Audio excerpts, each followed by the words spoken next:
নাও উচ্চ মাধ্যমিকে পরীক্ষায় কোশ্চেন আনকমন আসলো। আমরা তো থ্যাংক ইউ ম্যাম থেকে একটাও কোশ্চেন লিখিনি, ব্রড কোশ্চেন। বিটিকিউ আমরা একটাও লিখিনি।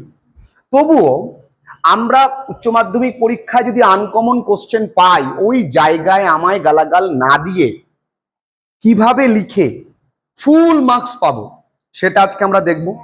এবং আনকমন কোশ্চেন অ্যাটেম্প করতে গেলে কি কি প্রয়োজন সেটাও জানবো। কি কি না, শুধু একটা থেকে দুটো জিনিস লাগবে। এক হচ্ছে profound knowledge about writing English in your own words, অর্থাৎ একা একা ইংরেজি লেখার মোটামুটি ক্ষমতা দরকার। সেকেন্ড, তোমার কিন্তু টেক্সটটা খুব ভালো করে পড়তে হবে। এই দুটো নলেজ।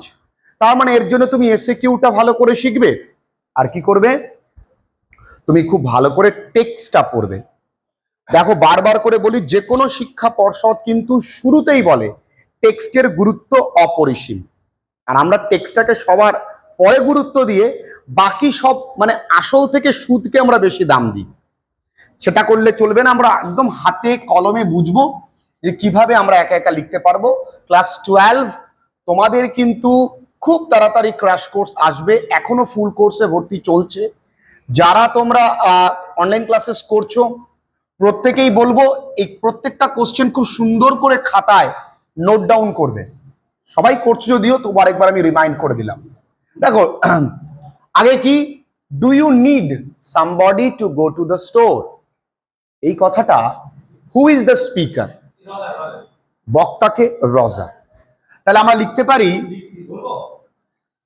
রজার ইজ দ্য, হাতের লেখাটাও কিন্তু ভালো করতে হবে। ইজ দ্য স্পিকার, আমার হাতের লেখা যদিও খুব একটা ভালো না, অফ দি, কিন্তু বোঝা যাবে, above quoted line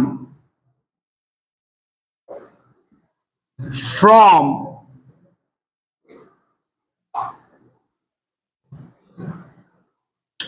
thank you ma'am by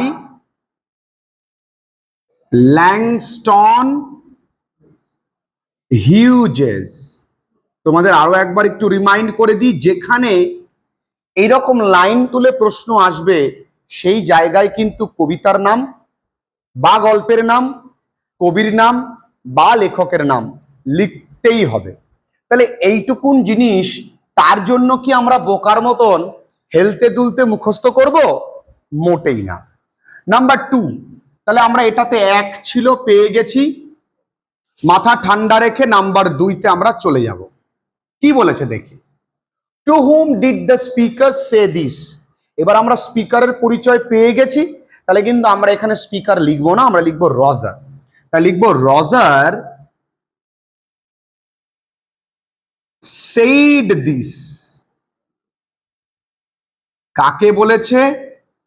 two Mrs Luella Bates Washington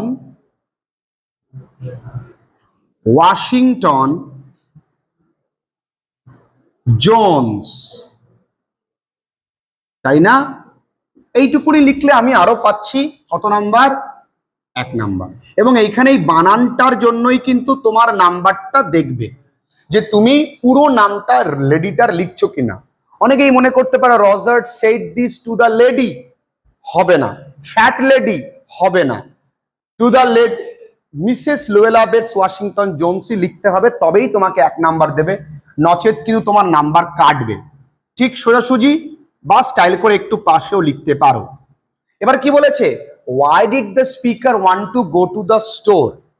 একটু আমরা টেক্সটটা বের করব, দেখি টেক্সটটা দাও। টেক্সটে দেখবে আমি কেন লিখছি, কিভাবে লিখছি সেটাও তোমাদেরকে বোঝাবো।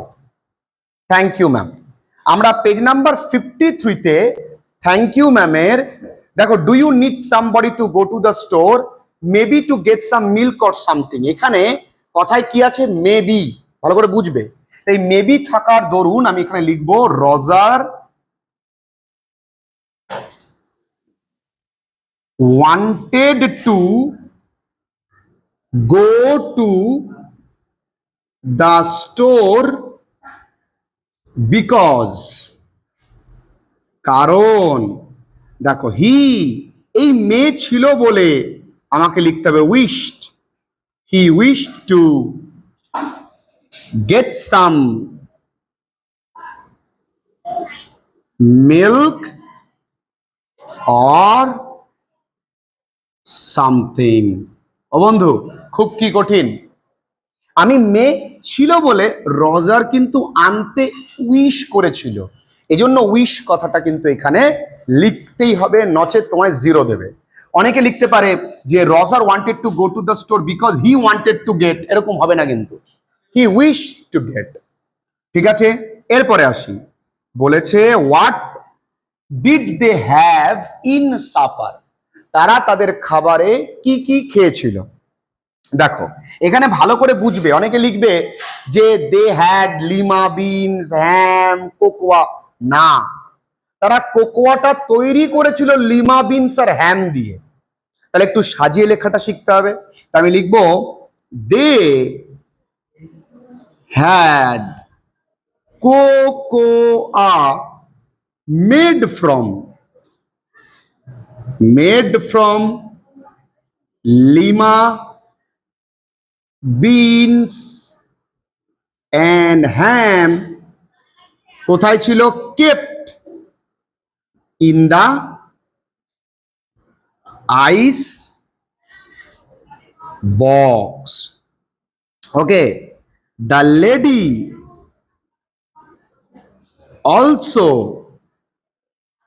ভাগ করেছিল, শেয়ার্ড, ওকে, হার কেক, তাই না, অ্যান্ড গেভ রজার, এবং রজারকে দিয়েছিল half of her 10 cent cake.